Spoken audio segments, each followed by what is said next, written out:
Assalamualaikum warahmatullahi wabarakatuh. Perkenalkan, saya Hendy Winata. Saya di sini akan bertanya-tanya kepada mahasiswa, mahasiswi yang ada di sini yang akan kami bahas tentang ANOVA 2 faktor. Langsung saja kami akan mempersilahkan mereka untuk memperkenalkan diri. Ya, silakan. Saya Sifwa Nurdila, saya mahasiswa tingkat 2. Dulu saya pikir ANOVA itu master, sekarang agak deg-degan tapi udah mulai paham. Hai Sobat Data, perkenalkan nama saya Yogi. Saya dari Fakultas Ekonomi dan Bisnis Islam di kampus UIN Sumatera Utara. Saya di sini akan membantu teman-teman ini untuk membahas tentang apa sih itu ANOVA 2 faktor. Halo, perkenalkan nama saya Yusuf Akbar. Saya merupakan seorang pengamat sosial dan statistika adalah salah satu cara saya untuk melihat bagaimana apa saja yang terjadi dalam kehidupan sosial kita, dan itu merupakan salah satu keahlian saya. Oke, terima kasih kepada saudara-saudari. Langsung saja kami akan membahas sedikit tentang ANOVA 2 faktor itu. Oke, untuk Yogi, saudara Yogi, apakah bisa tolong bantu kami dulu? Apa itu ANOVA 2 faktor? Ya, jadi ANOVA 2 faktor itu adalah teknik statistik untuk menghitung dua hal yang berbeda untuk menjadi satu hasil dan tujuannya untuk mencari jawabannya. Begitulah kira-kira teman-teman. Oke. Dan yang menariknya mengenai ANOVA ini itu bukan sekedar tentang A atau B, melainkan juga campuran dari A, B itu tersebut. Kayak kalau saya pagi itu harus belajar pakai video, tapi hasilnya berbeda dengan catatan. Nah itu bisa diuji pakai ANOVA 2 faktor. Ya, pas banget Saudari Sifwa. Itu bisa jadi contoh real untuk ANOVA 2 faktor itu sendiri. Nah, karena Sobat Data kemungkinan adalah pemula dalam statistika dan terutama pada materi ANOVA 2 faktor, apakah bisa untuk kita buat analogi dalam kehidupan sehari-hari? Nah, untuk analoginya secara simpel, saya akan menjelaskan secara simpel. Semisal kita ingin membuat suatu kopi. Nah, yang pertama yaitu faktor A. Kan dalam kopi itu ada gula dan bubuk kopinya. A itu menyatakan seperti gulanya, dia seperti antara gula putih, aren atau gula tebu. Nah, untuk faktor B, dia seperti kayak kopi gayo, kopi sidikalang dan sebagainya begitu. Begitulah simpelnya. Dan ANOVA bantu kita tahu apakah rasa kopi beda karena kopinya, gulanya, atau kombinasinya. Ya, betul sekali. Mungkin Sanger dan Milo rasanya itu juara, tapi mungkin ada varian lainnya untuk dicoba dan rasanya mungkin biasa saja atau lebih kuat. Nah, itu juga yang disebut interaksi. Nah, habis itu kita selanjutnya akan melakukan kuis untuk kepada saudara-saudari di sini. Misalnya nilai P value dari faktor A itu 0,03. Artinya itu apa?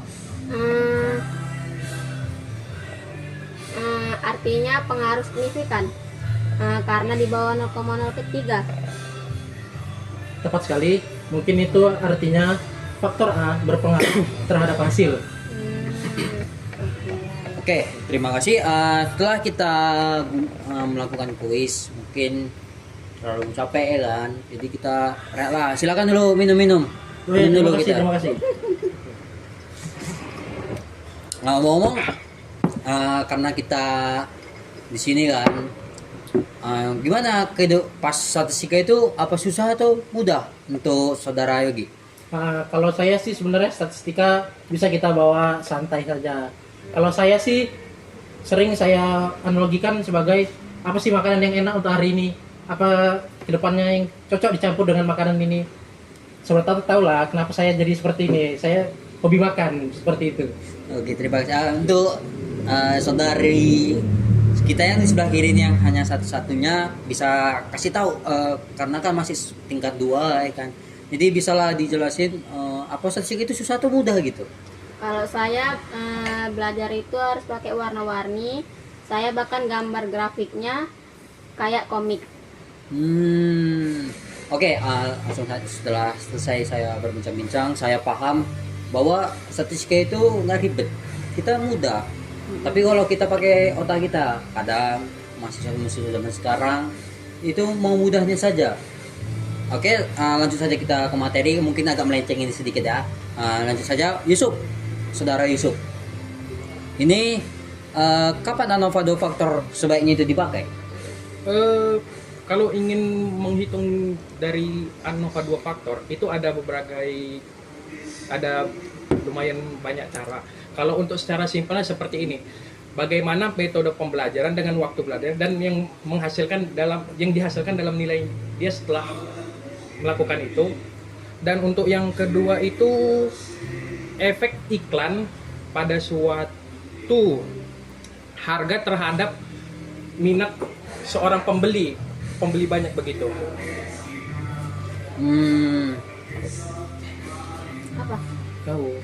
Supaya kita bisa ambil keputusan yang berbasis Iya. Ya. Lanjut aja. supaya kalau ditanya dosen kita bisa jawab ANOVA siap bu gitu.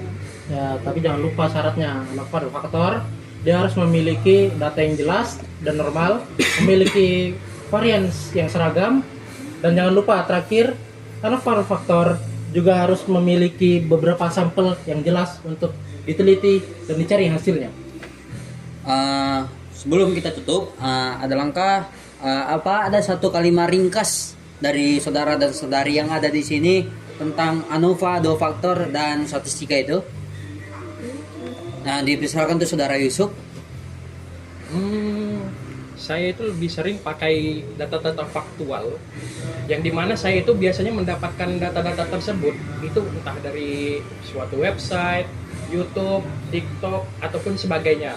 Nah, setelah saya sudah mendapatkan data tersebut, saya mengajak beberapa teman saya untuk ikut berdiskusi dan menentukan hasil dari apa yang kita lihat untuk menentukan hasil dari akhir permasalahan tersebut. Gitu deh. Oke, terima kasih. Banyak sekali kalimatnya ya, padahal saya minta satu kalimat saja. Tapi terima kasih. Untuk saudara Yogi, saya persilakan ingat Ya. satu kalimat saja. Oh ya, baiklah, terima kasih. Jadi kehidupan kita ini sudah terlalu banyak ceritanya. Di dalam kehidupan kita terdapat beberapa bagian-bagian yang mungkin bisa kita jadikan sebagai contoh untuk ANOVA 2 faktor tersebut. Begitu. Mudah sekali ternyata apa ini. Tapi terlalu mudah. kita tunggu dulu satu saudari lagi nih. Apa? Apa? Sudah lagi sini. Satu kan ANOVA 2 faktor itu kayak mana? Kata-kata. Oh, mungkin karena belum ya namanya mahasiswa tingkat 2, mungkin belum bisa ngasih Ya, itu. kalimat ringkas tentang ANOVA 2 faktor ini karena mungkin ya tau lah mahasiswa zaman sekarang kadang kidding gitu ya kan. Kadang kidding, Bang. Nah, jadi langsung saja kita tutup lah kan. Itulah obrolan kami, saya Yogi, Yusuf, dan saudari Sipwa tentang pembahasan 2 faktor. Oke, sebelum itu saya akan kasih kata-kata. Oke, udah cukup ya. Kita mikir keras hari ini, capek.